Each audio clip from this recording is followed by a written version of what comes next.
Pagi itu, kabut tipis masih menyelimuti pasar tradisional di sebuah kota kecil Jawa Tengah. Di antara suara pedagang yang saling bersahutan, langkah kaki seorang pria parubaya tampak teratur, membawa karung sayur di pundaknya. Dialah Bahar, lelaki asal Banyuwangi yang kini hidup dari menjadi kuli sayur. Wajahnya keras, kulit legam terbakar matahari, tapi matanya tenang, seperti menyimpan masa lalu yang tak ingin ia buka lagi. Ia selalu datang paling pagi, membantu para pedagang tanpa banyak bicara, hanya menunduk dan bekerja. Setiap orang di pasar mengenalnya sebagai orang baik. Ia jarang marah, tak pernah ikut campur urusan orang lain, dan selalu menolak uang lebih. Namun di balik kesederhanaan itu, ada aura aneh pada dirinya, terutama ketika ia menatap ke arah timur. Seolah ada sesuatu di balik pandangan itu, sesuatu yang jauh lebih dalam dari sekadar kerinduan kampung halaman. Kadangkala, ketika matahari baru terbit, Bahar memejamkan mata sambil berbisik pelan dalam bahasa Jawa halus, "Wis suwe aku ora krungu suarane angin iku, sudah lama aku tak dengar suara angin itu." Para pedagang sering menggodanya, menyebutnya, kuli paling kalem sedunia. Bahar hanya tersenyum, tapi di balik senyum itu, ada kelelahan panjang. Ia hidup sendirian di kamar kos kecil dekat sungai, makan seadanya, dan malam-malamnya dihabiskan dengan menatap dupa kecil di pojok kamar. Tak ada yang tahu, bahwa dupa itu selalu ia nyalakan menghadap timur, arah tanah leluhurnya, tempat di mana dulu ia pernah menyimpan sesuatu yang kini coba ia lupakan. Pasar itu memang keras, uang keamanan, preman, dan ancaman sudah jadi hal biasa. Bahar sudah beberapa kali mendengar ada kuli yang dipalak, bahkan dipukuli karena tak mau membayar. Namun sejauh ini ia tak pernah disentuh. Entah karena keberuntungannya, atau mungkin karena sesuatu yang tak terlihat menjaga dirinya. Namun semua itu berubah pada suatu pagi ketika sekelompok preman datang, wajah-wajah garang itu melangkah seperti raja kecil yang haus kuasa. Bahar sedang mengangkat peti sayur ketika mereka mendekat. "Heh, Bahar, kowe kuli anyar sing ora gelem setor ya?" teriak salah satu preman. Bahar menoleh pelan, keringatnya menetes. "Aku mung kerja, dik. Ora duwe luwih," jawabnya tenang. Preman itu tertawa mengejek, menepuk pipinya keras. "Kerja, kowe pikir pasar iki milikmu? Kalau pengen aman, bayar." Suasana pasar yang ramai mendadak hening. Semua orang menatap mereka, sebagian pura-pura sibuk, sebagian lagi menahan napas. Meski dipermalukan, Bahar tetap diam. Ia menunduk, menahan gejolak di dadanya. Dalam dirinya, ada sesuatu yang lama terkubur, bergetar halus, seperti bara yang mulai menyala. Tatapan matanya yang biasanya tenang kini berubah tajam sesaat, tapi ia segera menunduk kembali. "Wis, aku ngerti aturane," katanya pelan. Ia menyerahkan selembar uang terakhirnya tanpa perlawanan. Preman-preman itu tertawa puas lalu pergi sambil berteriak-teriak menakut-nakuti kuli lain. Setelah mereka pergi, Bahar duduk di tepi trotoar, menggenggam karung yang robek. Di matanya, ada genangan air, bukan air mata ketakutan, tapi luka harga diri yang dalam. Ia menatap ke langit yang mulai memerah, lalu ke arah timur. Angin berhembus pelan, membawa aroma daun pisang basah. Bahar berbisik, "Aku wis ora pengen nganggo cara iku maneh, nanging yen kahanan maksa, aku tak ingin menggunakan cara itu lagi, tapi kalau keadaan memaksa." Ketika malam tiba, pasar sudah sunyi. Bahar pulang ke kamarnya yang sempit. Ia duduk di depan dupa kecil yang sudah lama tak ia nyalakan. Tangannya gemetar ketika menyalakan batang dupa itu. Asapnya mengepul pelan, berputar seperti membentuk wajah samar seorang wanita tua, wajah yang dulu pernah mengajarinya mantra dari tanah kelahiran. Bahar menatap asap itu lama, matanya memerah. Dalam hati ia tahu, jika ia benar-benar menyalakan dupa itu malam ini, berarti pintu lama yang sudah lama tertutup akan terbuka kembali. Tapi rasa malu dan amarah dalam dirinya sudah terlalu besar untuk ditahan. Di luar kamar, angin timur bertiup aneh malam itu. Suara dedaunan berbisik seperti memanggil sesuatu yang lama tertidur. Dan untuk pertama kalinya setelah 20 tahun, Bahar menunduk dalam-dalam, mengucapkan mantra pembuka yang dulu ia sumpahi tak akan pernah ia lafalkan lagi. Dunia gaib pun mulai bergerak pelan dari arah timur. Keesokan paginya, suasana pasar masih seperti biasa, riuh dan padat. Namun bagi Bahar, setiap langkah yang ia ambil terasa berat. Matanya sayu, tapi dalam pandangan itu tersimpan api kecil yang kini mulai menyala. Asap dupa semalam masih terasa di telinganya, seolah ada suara halus yang terus berbisik dari arah timur. Sabar iku becik, tapi yen lian wis nginjak awakmu, wektu kanggo tangi, sabar itu baik, tapi kalau orang lain sudah menginjakmu, saatnya kau bangkit. Suara itu membuat dadanya panas, seperti bara yang menunggu ditiup angin dendam. Para pedagang mulai membicarakan kejadian kemarin. Kasihan Bahar, dipermalukan preman di depan orang ramai. Ada yang iba, tapi tak sedikit yang menasihati, mending diem aja, daripada nanti diburu lagi. Bahar hanya tersenyum datar, anggukan kecil jadi jawabannya. Tapi diam-diam, setiap ucapan itu menambah luka dalam hatinya. Ia tahu, di pasar ini tidak ada yang peduli pada kebenaran, hanya yang kuat yang berkuasa. Menjelang siang, para preman datang lagi. Mereka berjalan santai, menenteng rokok, dan tertawa keras sambil menendang ember bekas. Karta, si pemimpin, mendekati Bahar yang sedang mengangkat karung kubis. "Heh, Kuli, setoran kemarin kurang, kau pikir kami bisa dikasih recehan?" serunya sambil menendang karung hingga sayur berserakan. Bahar hanya menunduk, tapi tangannya mengepal kuat hingga urat di lengannya menonjol. "Wis, Mas, aku cuma kerja. Ora ana niat nyinggung sopo-sopo," katanya dengan nada datar. Tapi jawaban tenang itu justru membuat Karta murka. Ia menamparkan pipi Bahar keras-keras di depan pedagang yang menonton. "Jangan sok suci, Kuli miskin," teriaknya. Tawa anak buah Karta meledak. Bahar menatap mereka sebentar, bukan dengan takut, tapi dengan dingin yang membuat beberapa orang bergidik. Ada sesuatu di matanya yang tak biasa, seperti bayangan hitam melintas di belakang sorotnya. Setelah preman-preman itu pergi, pasar kembali gaduh, tapi kali ini suasananya berbeda. Banyak pedagang berbisik, "Aku orang ngerti," tapi pas Bahar ndelok Karta tadi, "Aku merasa ke hawa aneh, aku tidak tahu." Tapi saat Bahar menatap Karta tadi, "Aku merasakan hawa aneh." Bahar berjalan perlahan ke arah sumur di belakang pasar, mencuci mukanya dengan air yang dingin. Dalam hati, ia mulai mendengar suara samar dari dalam dirinya, suara yang sudah 20 tahun ia kunci rapat-rapat. Malam harinya, ia duduk di depan dupa lagi. Kali ini, tak ada keraguan. Ia menaburkan bunga kenanga ke atas api, lalu membaca doa dalam bahasa Jawa kuno. Asap dupa berputar, membentuk pusaran kecil di udara. "Kowe wis cukup sabar, Bahar," suara itu datang lagi, kali ini lebih jelas. Bahar memejamkan mata, menatap bayangan wajah wanita tua di pikirannya, sosok gurunya dulu di Banyuwangi. "Yen wis wayahe, sing salah kudu ngerasake, jika sudah waktunya, yang bersalah harus merasakan." Bahar menggenggam segenggam tanah yang ia bawa dari halaman kos, mencampurnya dengan minyak kelapa dan abu dupa. "Iki tanda pisananku, ini tanda pertamaku," ucapnya pelan. Tangannya bergetar, tapi wajahnya kini tenang, terlalu tenang untuk seorang manusia biasa. Dari jendela kamarnya, angin malam bertiup kencang membawa bau menyengat, seperti belerang terbakar. Dan tepat, tengah malam, anjing-anjing di sekitar pasar menggonggong bersahutan. Warga mulai terbangun, mendengar suara seperti desahan dari arah barat pasar, diikuti gemerincing logam yang tak jelas asalnya. Sementara itu, Bahar masih duduk di depan dupa yang kini padam, matanya terbuka lebar menatap kosong. Di bibirnya terucap lirih, "Dari timur aku datang, dari timur juga keadilan bakal tiba."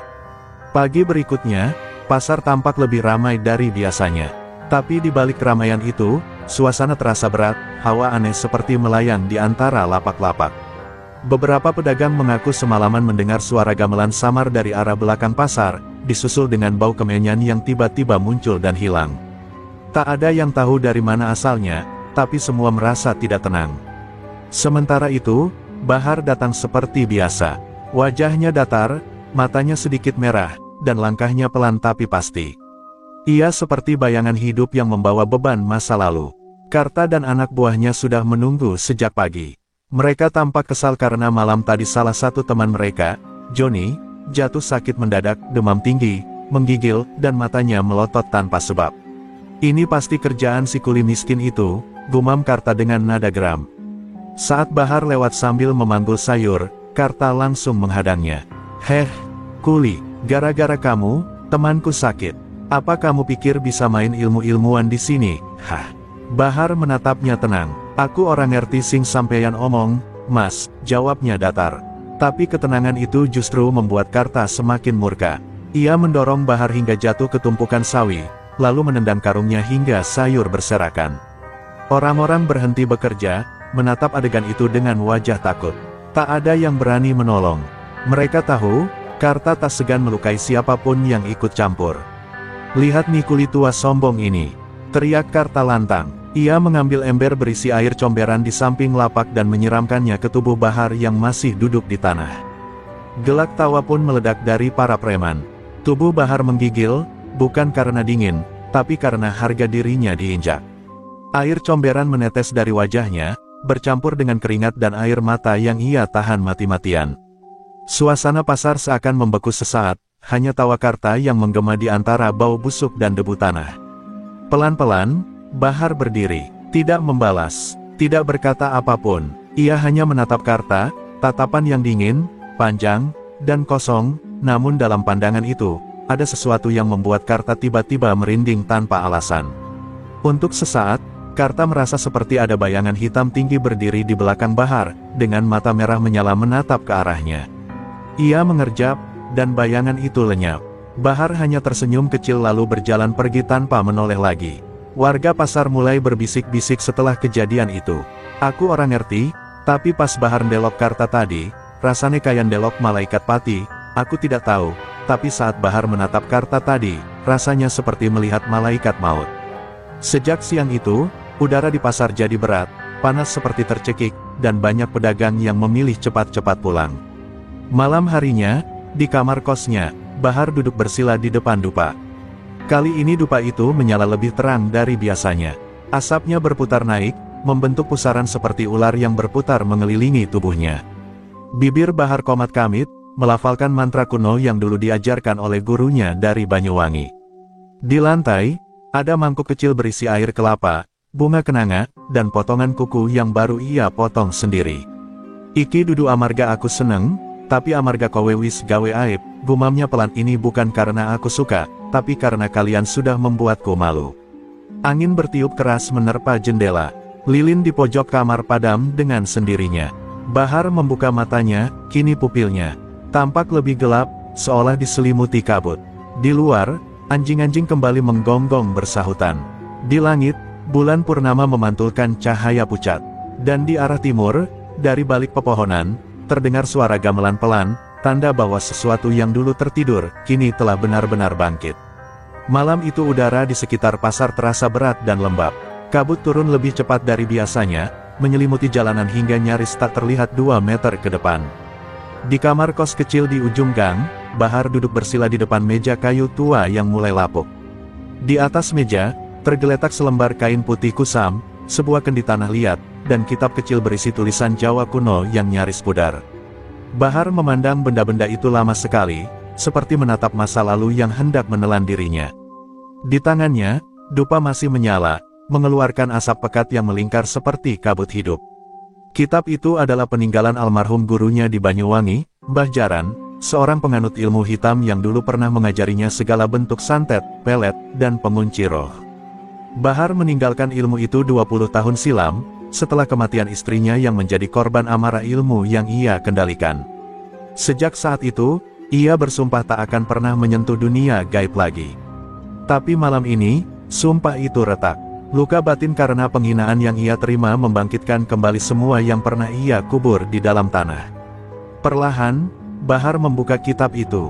Helaan nafasnya berat, tulisan-tulisan di dalamnya seolah bergetar, hidup kembali di bawah cahaya dupa.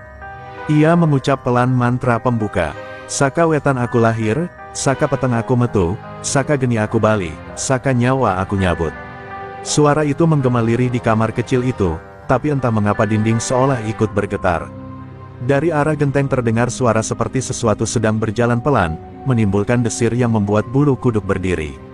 Tiba-tiba angin berhembus dari arah timur, meniup pintu kamar hingga terbuka lebar. Bahar menatap keluar, langit gelap, tapi di ufuk timur tampak cahaya merah samar seperti bara api di balik awan. Ia tahu, itu bukan cahaya biasa. Itu pertanda bahwa penunggu lamanya telah mendengar panggilannya.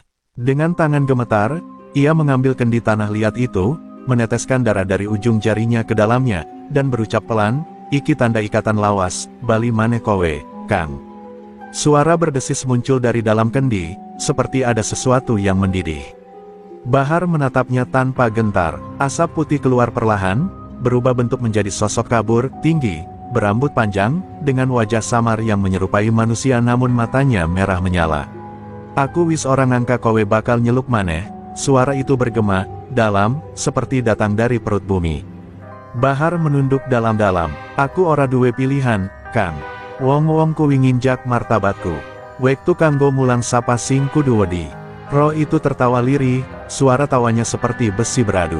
"Wis wayahe, Bahar. Nanging elinga, saben nyawa sing tiba bakal narik bali separo saka nyawamu."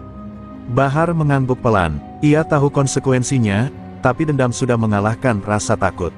Ia menatap kembali kitab di depannya, membaca bait selanjutnya dengan suara serak. Mantra itu panjang, keras, dan setiap suku katanya seolah memanggil kekuatan yang tak bisa dijelaskan.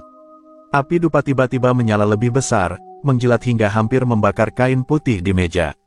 Angin berputar kencang di dalam kamar, membawa aroma belerang dan darah.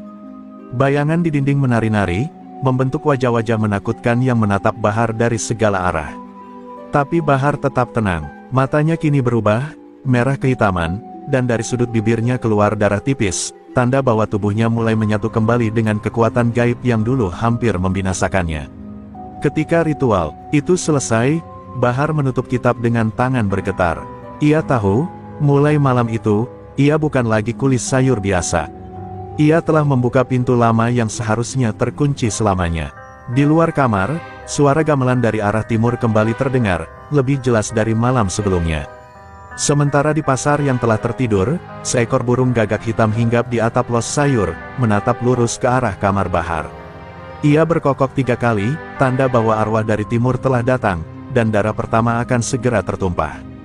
Keesokan paginya, pasar itu terasa berbeda.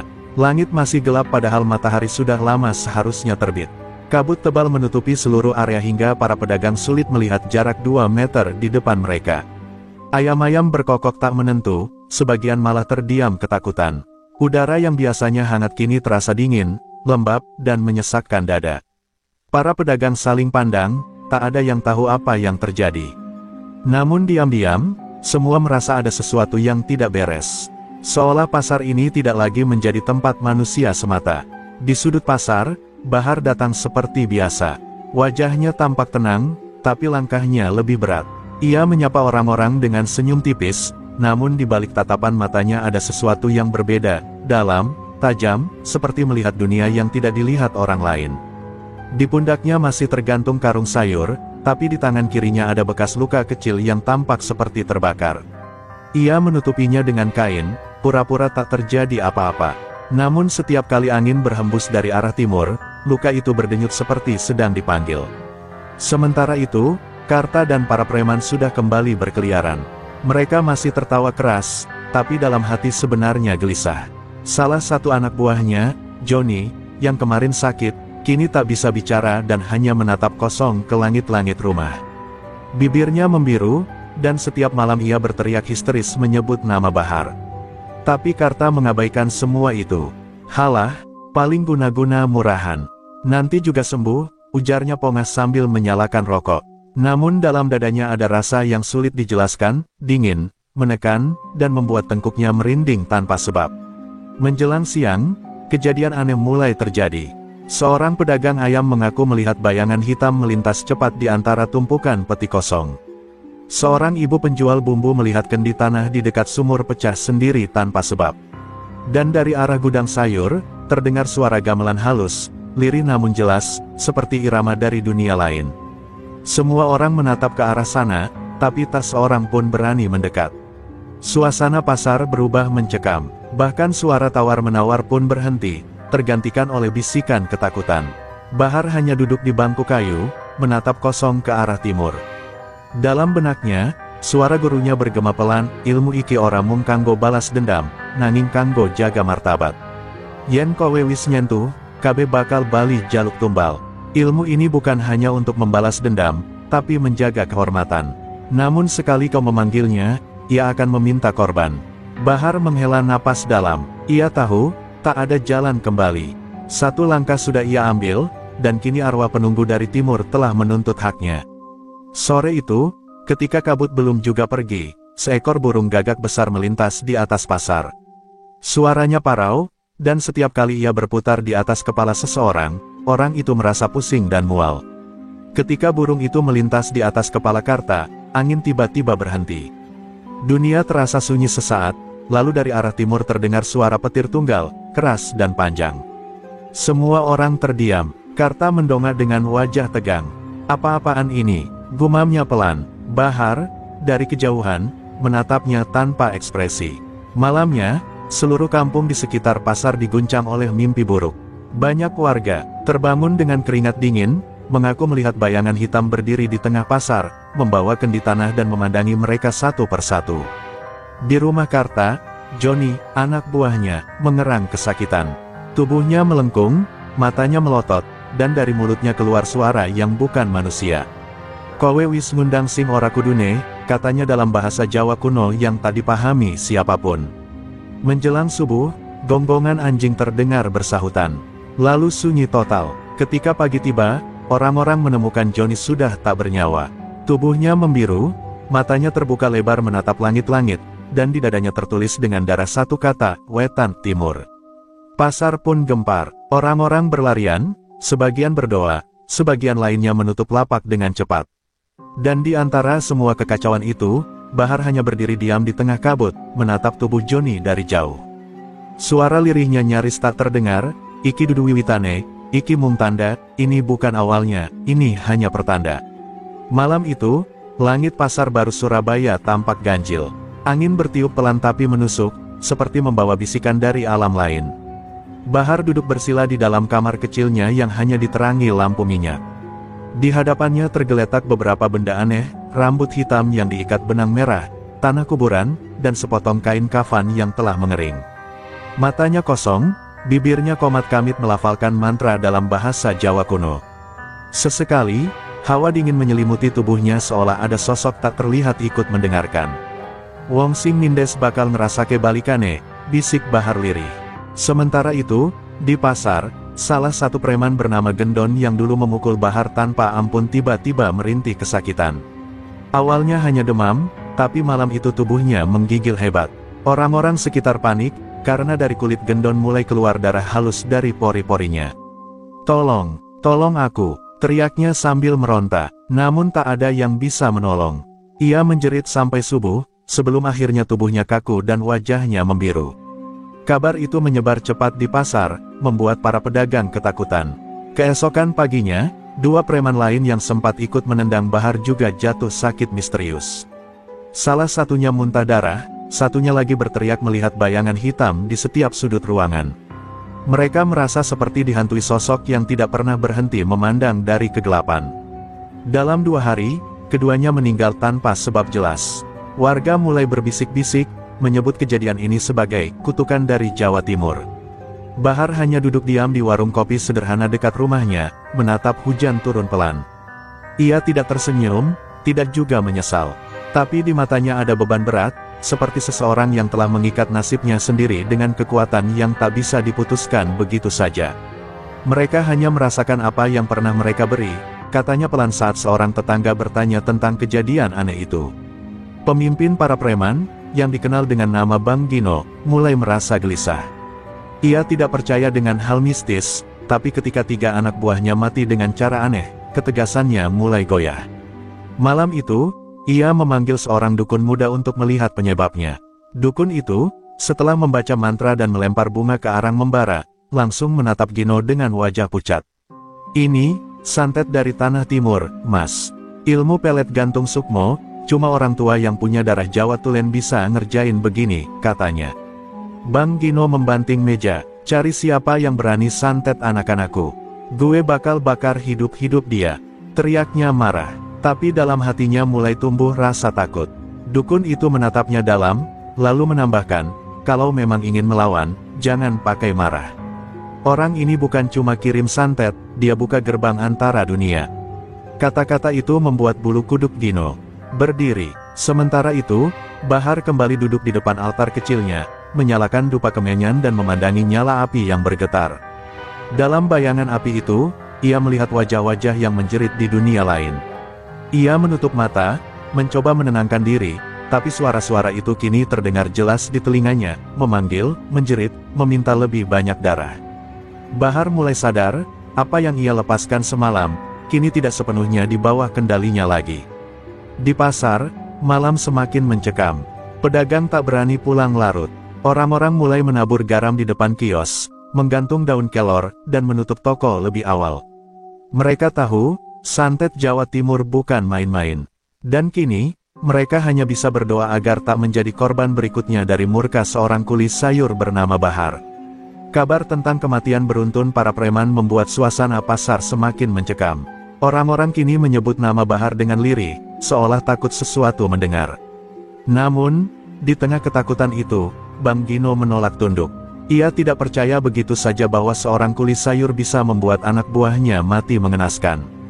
Dengan amarah yang menumpuk, ia memutuskan untuk melawan balik. Kalau dia main santet, gue bakal balikin lewat orang yang lebih sakti, ujarnya dengan rahang mengeras. Malam itu, Gino pergi ke daerah pesisir utara Surabaya untuk menemui seorang dukun terkenal bernama Kirendra. Lelaki itu dikenal sebagai penjaga Laut Selatan, konon bisa berbicara dengan makhluk halus dan memanggil arwah orang mati. Kirendra menyambut Gino dengan tatapan tajam dan senyum sinis. Kau berurusan dengan santet dari Tanah Timur, nak. Itu bukan ilmu sembarangan. Tapi kalau kau berani bayar dengan darah, mungkin bisa kuimbangi, katanya pelan sambil menggulung daun rokok. Gino, tanpa pikir panjang, menaruh amplop tebal di atas meja. Saya mau orang itu mampus sebelum bulan berganti. Dia bikin pasar gue kayak kuburan. Kirendra mengangguk, lalu menyiapkan sesajen, kepala ayam hitam, dupa, dan kendi berisi air laut. Baiklah, tapi ingat, ilmu lawan ilmu, kadang yang kalah bukan hanya yang diserang, tapi juga yang menyuruh, ucapnya penuh makna. Namun Gino terlalu buta oleh dendam untuk mendengarkan peringatan itu. Ritual pun dimulai. Kirendra melafalkan mantra yang keras dan panjang, suara gong kecil berdentang, dan di tengah ruangan muncul angin dingin berputar. Dari kendi air laut, muncul asap putih membentuk wajah perempuan berambut panjang. Siapa yang hendak kau lawan? Bisik suara itu menggema. Gino menyebut nama Bahar dengan penuh kebencian. Tapi saat nama itu disebut, wajah arwah perempuan itu langsung berubah menjadi ngeri. Ia berteriak nyaring sebelum menghilang dengan bau belerang yang menusuk. Kirendra terkejut, tubuhnya berkeringat dingin. Ia menatap Gino dengan mata lebar. Kau gila, nama itu dilindungi kekuatan kuno. Dia bukan orang sembarangan. Tapi Gino mengamuk, menendang kendi dan membalik meja ritual. Gue gak peduli siapa dia. Gue mau dia mati, teriaknya. Kirendra tak punya pilihan, ia lanjutkan ritual meski tubuhnya gemetar. Namun malam itu, sesuatu yang tak terlihat datang menembus rumah Kirendra. Dupa yang menyala tiba-tiba padam, kendi air laut pecah, dan suara tawa aneh menggema dari dinding. Kirendra tersentak, darah menetes dari hidungnya. Astaga, santet dari tanah Belambangan. Ini ilmu warisan leluhur kuno. Bisiknya dengan ketakutan yang jarang ia rasakan. Ia mencoba menutup ritual, tapi bayangan hitam sudah menelan seluruh ruangan. Keesokan paginya, warga menemukan rumah Kirendra porak-poranda. Dukun itu terbaring di tengah ruangan dengan mata melotot dan kulit membiru seperti abis dicekik makhluk halus. Bang Gino yang datang ke tempat itu menatap tubuh dingin sang dukun dengan wajah tegang. Di lantai, tertulis dengan darah kalimat yang membuat bulu kuduk berdiri, jangan sentuh Tanah Timur. Gino sadar, kini ia bukan hanya berhadapan dengan seorang kuli sayur. Ia telah menantang sesuatu yang jauh lebih tua, lebih kelam, dan tak kenal ampun.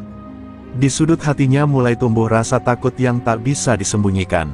Tapi dendam membuatnya buta, dan Gino bersumpah, walau harus masuk neraka, ia akan membalas Bahar dengan cara apapun.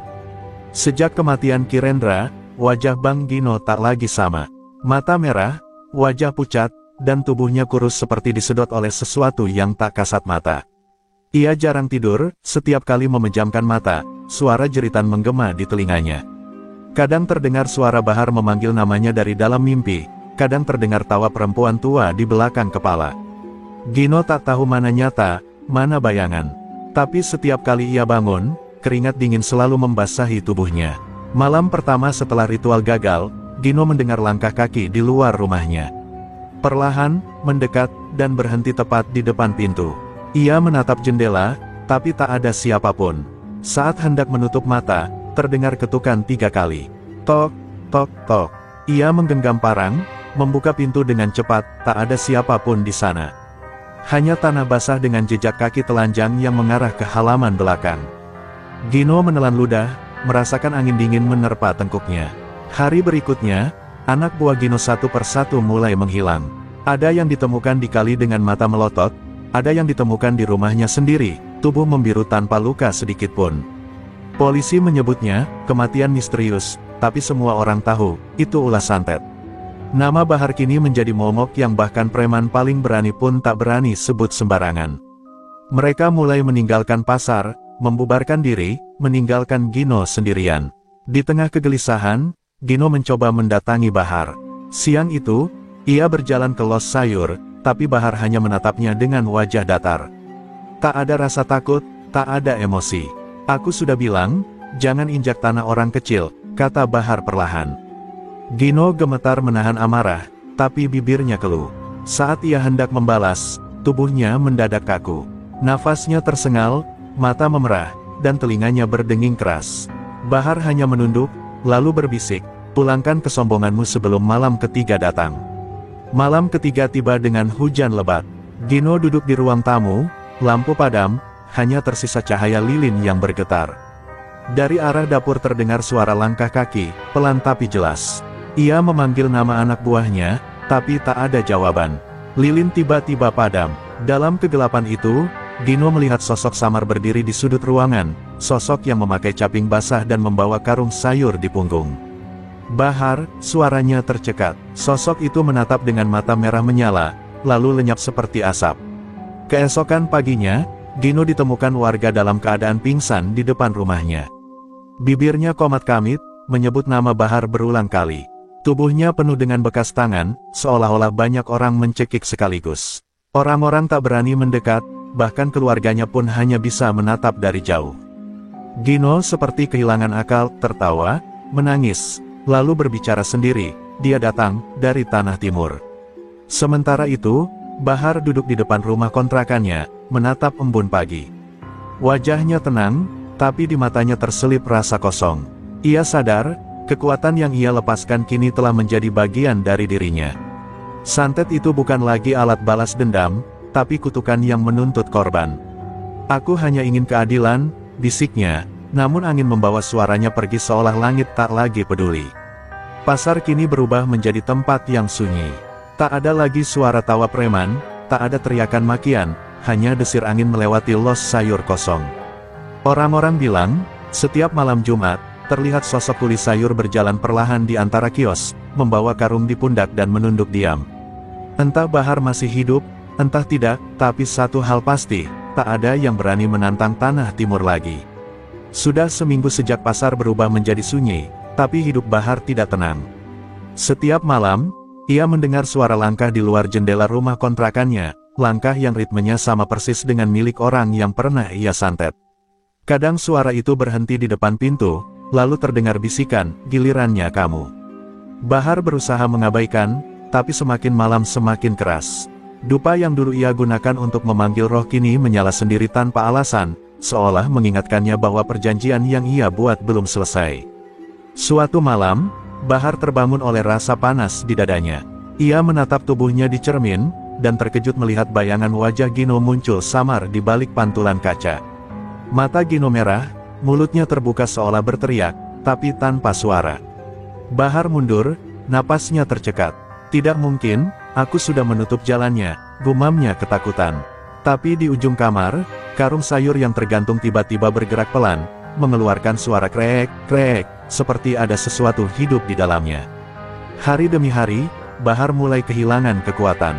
Badannya semakin kurus, matanya sayu, dan darah sering keluar dari hidungnya setiap kali ia membaca doa perlindungan. Ia sadar, santet yang ia lepaskan kini mencari tuan baru, atau lebih tepatnya, menagih tumbal. Ia mendatangi seorang tetua desa di Banyuwangi, tempat asal leluhurnya, untuk mencari jawaban. Lelaki tua itu hanya menatapnya lama, lalu berkata pelan, kau telah memanggil roh penagih, Bahar. Ilmu Tanah Timur bukan untuk balas dendam, tapi untuk menjaga keseimbangan. Sekarang keseimbangan itu rusak. Bahar menunduk, menyesali tindakannya. Ia menceritakan semuanya, tentang penghinaan di pasar, tentang darah yang ia kumpulkan, dan tentang nyawa yang melayang karena dendamnya. Tetua itu menarik napas berat, lalu memberinya seikat daun kelor dan selembar kain putih bertuliskan aksara Jawa kuno. Kalau kau masih ingin hidup, kau harus menutup pintu yang kau buka. Tapi ingat, itu akan menuntut harga yang sama. Bahar mengangguk, tanpa bertanya apa maksud harga itu. Malam itu, Bahar kembali ke rumah dan menyiapkan ritual penutupan. Ia menyalakan dupa dari akar kemenyan hitam dan meletakkan daun kelor di 4 penjuru ruangan. Tapi sebelum ia mulai membaca mantra, angin kencang menerobos jendela, memadamkan lampu minyak. Dalam kegelapan, suara-suara muncul serempak, jeritan orang-orang yang pernah ia santet, tangisan, tawa, dan desahan kemarahan yang memekakkan telinga. Bahar menggigit bibir, terus membaca doa, tapi hawa di sekitarnya semakin berat. Dari lantai tanah, muncul bayangan hitam yang membentuk sosok-sosok yang ia kenali. Ada Gino, Gendon, dan para preman lainnya. Mereka berjalan mendekat, tubuh mereka membusuk tapi mata mereka menyala merah. Bahar berteriak, "Aku tak bermaksud menyesatkan kalian." Namun mereka hanya tertawa getir, lalu mengelilinginya. Salah satu sosok berbisik tepat di telinganya, "Kalau kau ingin menutup pintu, buka dulu jiwamu." Tubuh Bahar gemetar hebat. Ia tahu, hanya satu cara menghentikan semuanya, ia harus menyerahkan dirinya sebagai pengganti. Dengan tangan bergetar, ia menatap kain putih pemberian tetua, lalu menempelkannya ke dada. "Kalau memang ini jalan akhirnya, biarlah aku yang menanggung," bisiknya lirih. Ia membaca mantra terakhir dengan suara serak, dan sesaat kemudian seluruh ruangan dipenuhi cahaya merah menyala sebelum semuanya gelap total. Pagi harinya, warga menemukan rumah Bahar hangus sebagian. Di dalamnya hanya tersisa abu dupa dan kain putih yang hangus di tengah lantai. Tak ada jasad, tak ada tanda perlawanan. Tapi di dinding kayu rumah itu tertulis dengan arang, "Keadilan telah ditagih, tapi jiwa tetap terikat di Tanah Timur." Sejak hari itu, tak ada yang berani menempati rumah itu lagi. Orang-orang bilang, kalau lewat tengah malam, kadang masih terdengar suara langkah pelan membawa karung sayur, berjalan tanpa arah, mencari kedamaian yang tak pernah datang. Beberapa minggu setelah hilangnya Bahar, suasana di sekitar pasar semakin ganjil. Pedagang mulai mengeluh mendengar suara aneh setiap malam. Ada yang mengaku mendengar suara langkah kuli sayur menyeret karung di antara los-los kosong. Ada pula yang melihat bayangan lelaki tua berdiri di bawah lampu jalan sambil memegangi daun kelor. Orang-orang mulai takut membuka toko selepas maghrib. Pasar itu, yang dulu ramai, kini seperti kuburan terbuka. Suatu malam, seorang pemuda bernama Arif, pedagang sayur baru, mencoba menantang rasa takut itu. Ia nekat menginap di pasar dengan alasan menjaga dagangannya. Tapi menjelang tengah malam, ia mendengar suara bisikan dari arah timbangan, suara yang lembut tapi membuat darahnya beku. "Aku belum pulang." Arif menoleh, dan di hadapannya berdiri sosok Bahar, dengan mata kosong dan wajah penuh abu. Arif menjerit, lari sekuat tenaga hingga jatuh pingsan di luar pasar. Keesokan paginya, ia ditemukan gemetar dan tidak bisa berbicara selama 3 hari. Kabar itu menyebar cepat. Warga yakin arwah Bahar belum pergi, dan santet dari Tanah Timur belum benar-benar tertutup. Akhirnya, tokoh-tokoh kampung sepakat memanggil seorang ustaz muda dari Situbondo bernama Ustaz Ramli. Lelaki ini dikenal sering membantu membersihkan tempat-tempat yang bermasalah. Saat tiba di pasar, ia langsung merasakan hawa berat yang menusuk dada. "Ini bukan sekadar arwah gentayangan," katanya pelan. "Ada pintu yang masih terbuka, dan di baliknya, ada yang menunggu jiwa lain." Malam itu, Ustaz Ramli memulai pengajian kecil di depan pasar. Ia menyalakan lampu minyak dan membaca ayat-ayat ruqyah dengan suara tenang. Warga berkumpul, memegang tasbih, beberapa bahkan meneteskan air mata karena ketakutan. Namun di tengah bacaan itu, angin dingin tiba-tiba berembus keras, membuat lampu bergoyang dan suara logam berderak dari arah los sayur. Dari kegelapan, muncul bayangan samar berbentuk manusia, berjalan perlahan sambil membawa karung. Semua tahu, itu Bahar. Ustaz Ramli tetap duduk tegak, tidak mundur sedikit pun. "Wahai hamba Allah, jika engkau mencari keadilan, sesungguhnya keadilan bukan milik manusia. Kembalilah kepadanya," serunya lantang. Sosok itu berhenti beberapa langkah di depan Ustaz, lalu suaranya lirih terdengar, "Aku hanya ingin tenang." Mata sosok itu berair, bukan lagi merah menyala, tapi lembut seperti seorang tua yang kelelahan. Ramli membaca doa penutup, dan tiba-tiba dari langit turun hujan rintik-rintik yang menenangkan. Bayangan Bahar perlahan memudar bersama angin malam. Tapi sebelum benar-benar lenyap, ia menatap ke arah warga dan berbisik, "Jangan ulangi kesombongan yang menindas orang kecil." Lalu ia hilang sepenuhnya, meninggalkan bau kemenyan dan daun kelor yang berserakan di tanah. Ustaz Ramli menunduk lama, lalu berkata pelan, "Kutukan ini berakhir, tapi jejaknya akan selalu menjadi pengingat."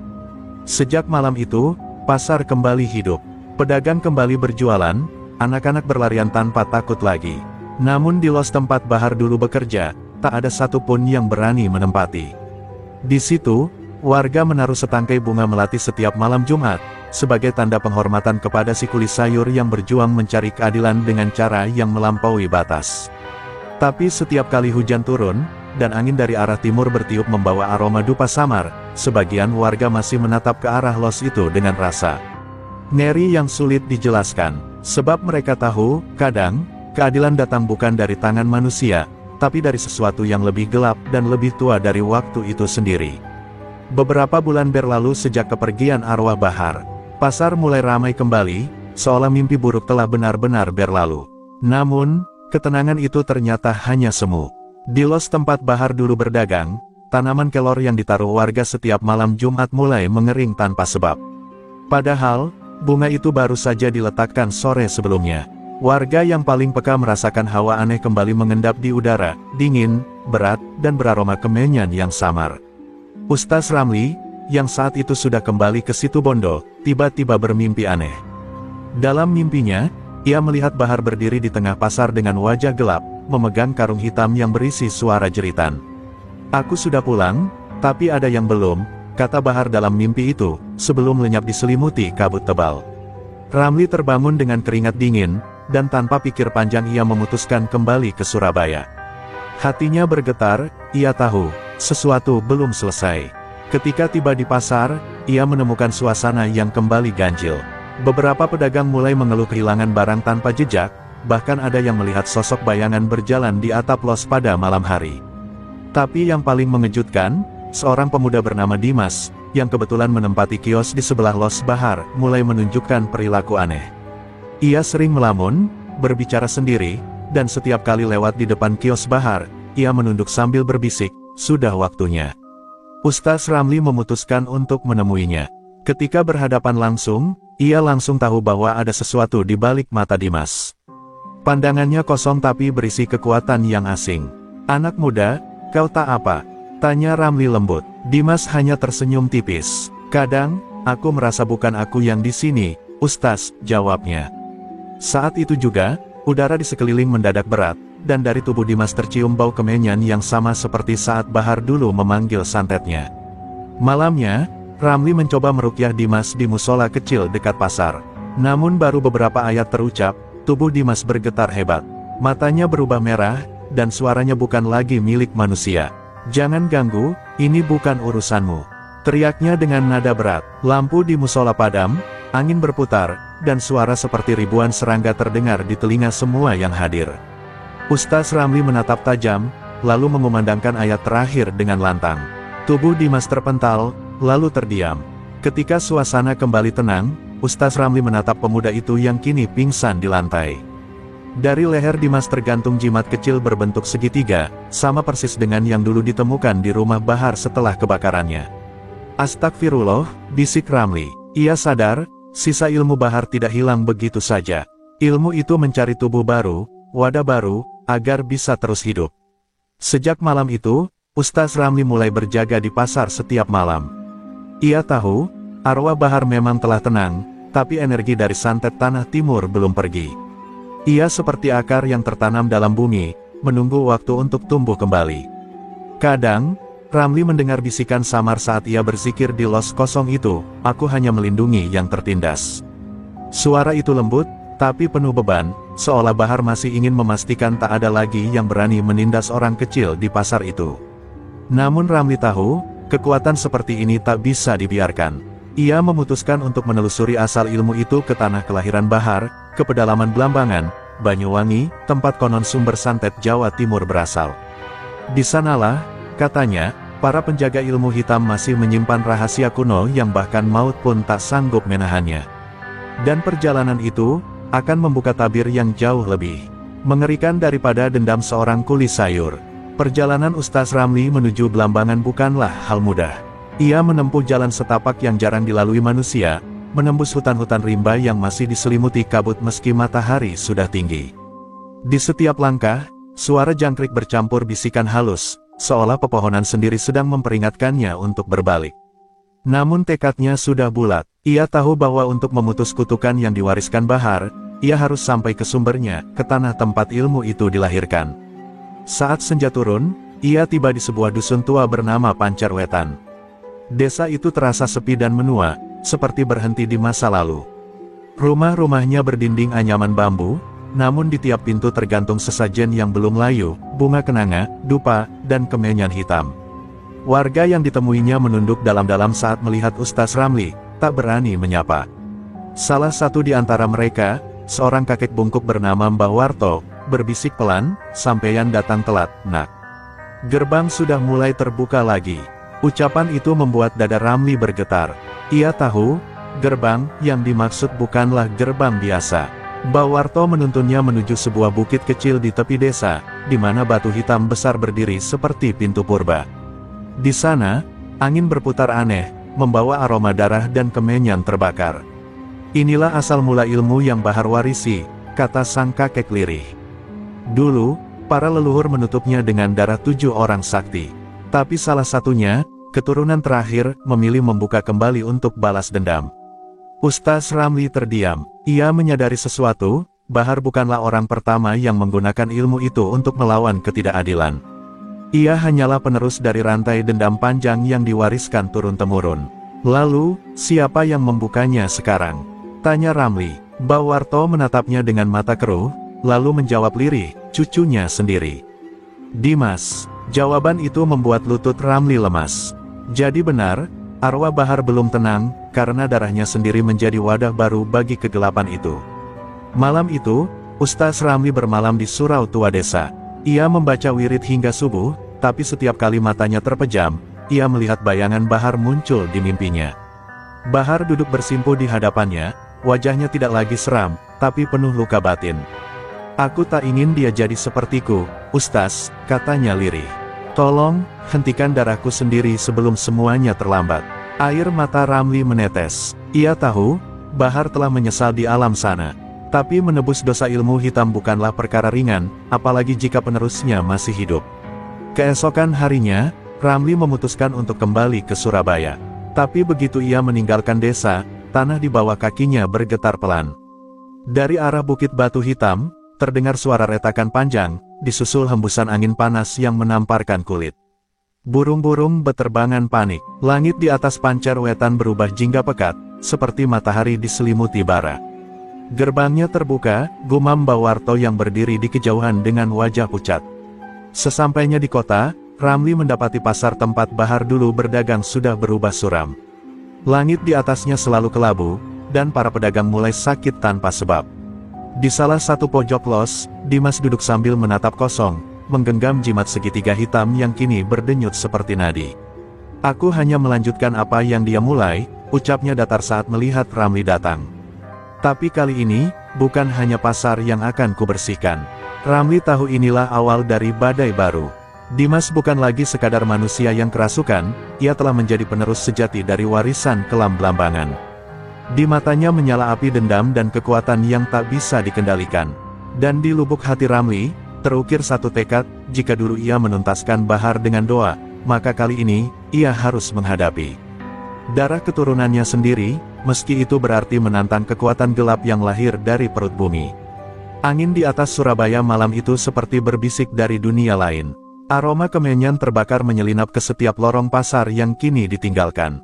Di tengah gelap dan sunyi, Dimas berdiri di atas los sayur peninggalan ayahnya. Tubuhnya kurus, namun matanya menyala merah, menatap langit dengan pandangan kosong. Jimat segitiga hitam di tangannya berdenyut cepat, seolah menyatu dengan detak jantungnya. Dari mulutnya, keluarlah mantra yang sama seperti yang dahulu diucapkan Bahar di malam kelam pembalasan itu.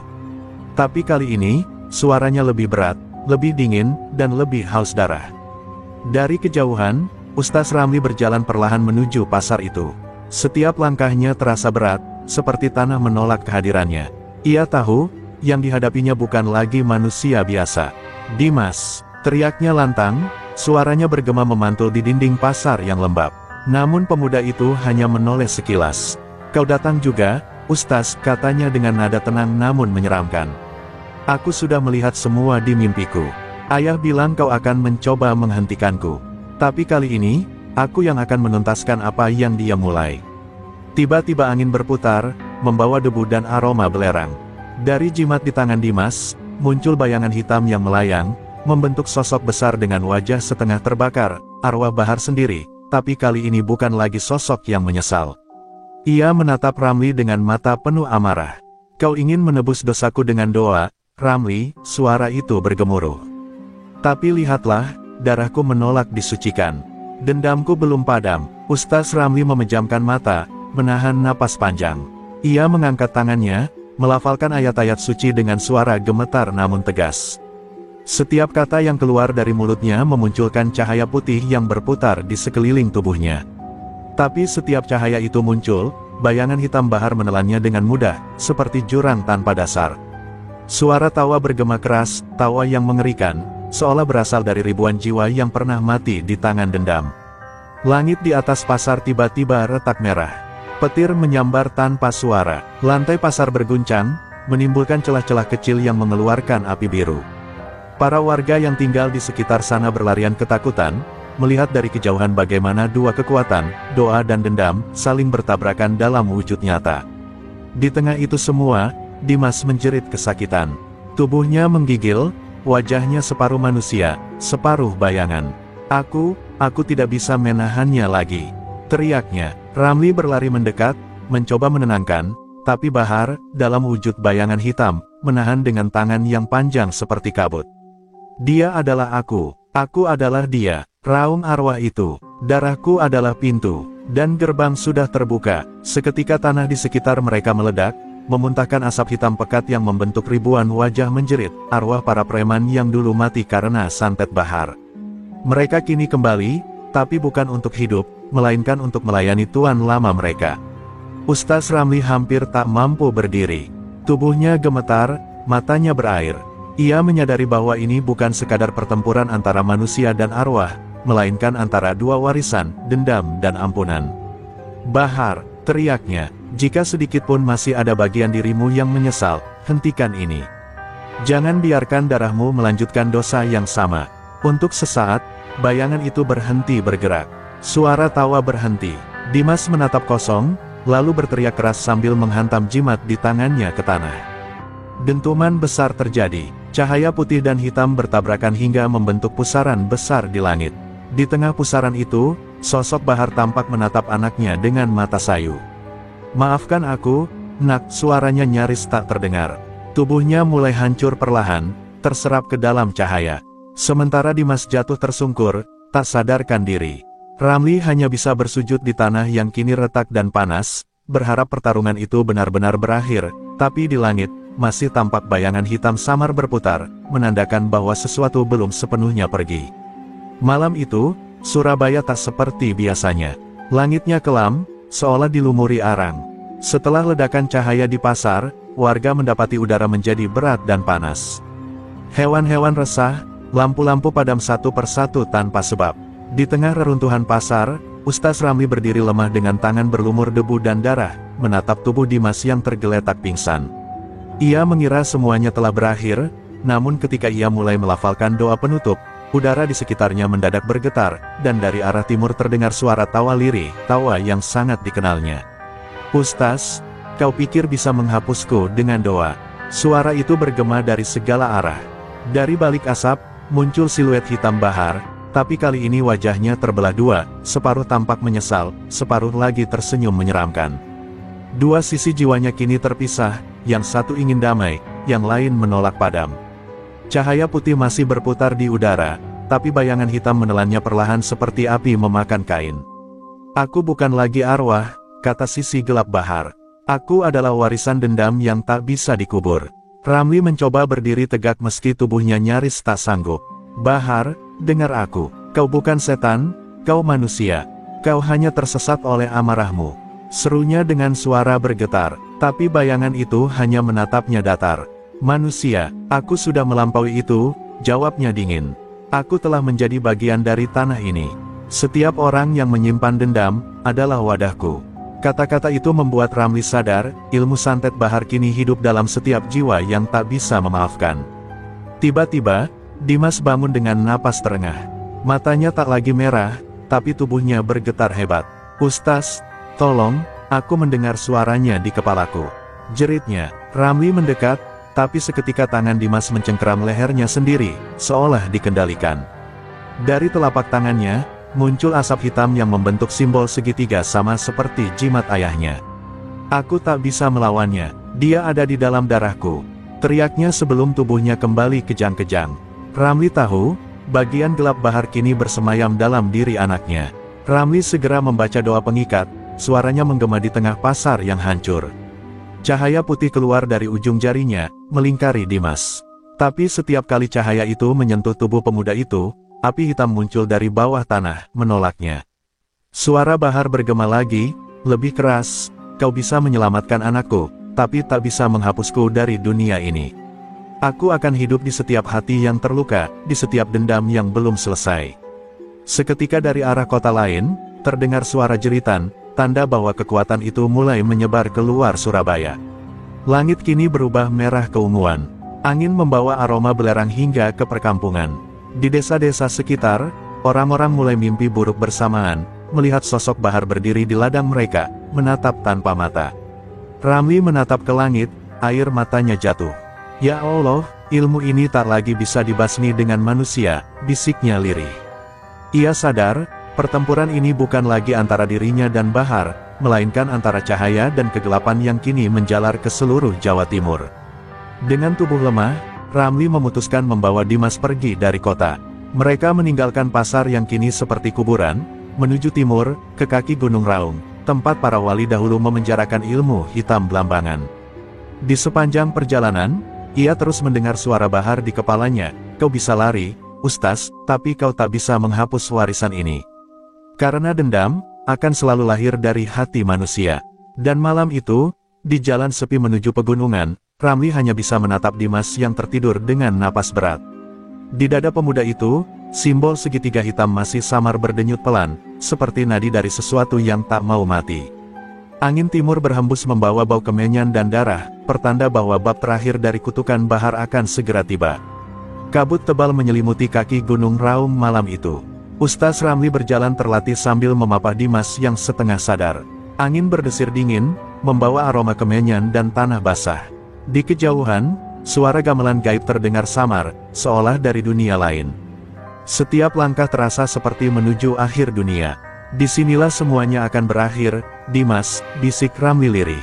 Pemuda itu hanya mengangguk lemah, sementara dari dadanya, cahaya hitam sesekali berdenyut, menandakan bahwa sisa kekuatan Bahar masih bersemayam di dalam tubuhnya.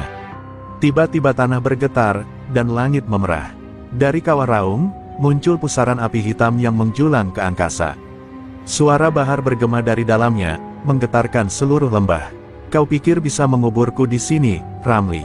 Aku lahir dari dendam manusia, dan manusia takkan pernah berhenti membenci.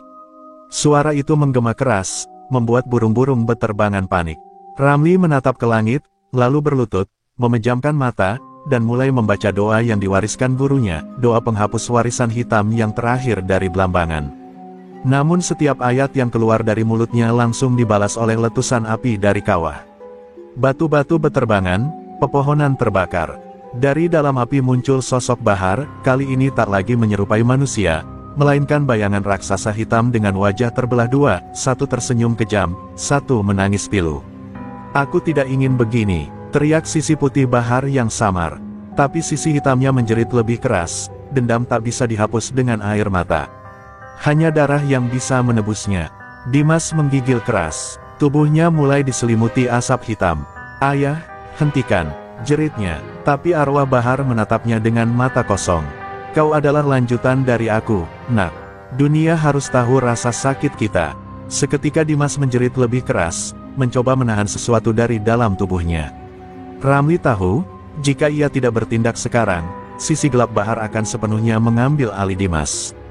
Dengan sisa tenaga, ia meraih tongkat kayu warisan pesantrennya, menghantam tanah, dan berteriak, "Atas nama Allah yang Maha Mengampuni, aku perintahkan semua yang terikat dendam untuk kembali pada asalnya." Ledakan cahaya putih meledak dari tongkat itu, menembus langit malam. Bahar menjerit keras, tubuh bayangannya mulai pecah menjadi ribuan serpihan abu. Tapi sebelum lenyap, sisi putih Bahar menatap Ustaz Ramli dengan mata berkaca-kaca. "Terima kasih," bisiknya, "akhirnya aku bisa pulang." Lalu semuanya hening. Api hitam padam perlahan, digantikan oleh cahaya keemasan yang menerangi seluruh lereng gunung.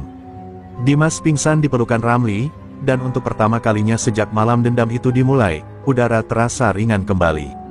Beberapa hari kemudian, desa-desa di sekitar Surabaya kembali tenteram. Tidak ada lagi aroma kemenyan terbakar, tidak ada lagi mimpi buruk. Namun di satu sudut pasar lama, di bawah reruntuhan los sayur, tumbuh setangkai bunga kenanga putih, tanda bahwa arwah Bahar akhirnya menemukan ketenangan. Ustaz Ramli hanya bisa menatapnya dari kejauhan dengan mata berkaca-kaca, lalu berbisik, "Semoga Allah mengampunimu, Bahar." Dimas kini hidup sederhana, membantu pesantren yang diasuh Ramli. Ia tak pernah lupa semua yang terjadi. Luka di dadanya menjadi pengingat bahwa dendam tak pernah membawa kemenangan, hanya kehancuran. Kadang, di malam sunyi, ia masih bermimpi tentang ayahnya, tapi bukan lagi dalam bentuk bayangan hitam, melainkan sosok tua yang tersenyum sambil membawa sayuran di pundaknya. Pesan moral, dendam hanya akan menyalakan api yang tak pernah padam, memakan hati dan jiwa hingga kebaikan tak tersisa. Seberapa dalam luka yang ditorehkan dunia, ampunan tetap menjadi satu-satunya jalan menuju kedamaian sejati. Karena bukan kekuatan atau amarah yang menyelamatkan manusia, melainkan keikhlasan untuk melepaskan.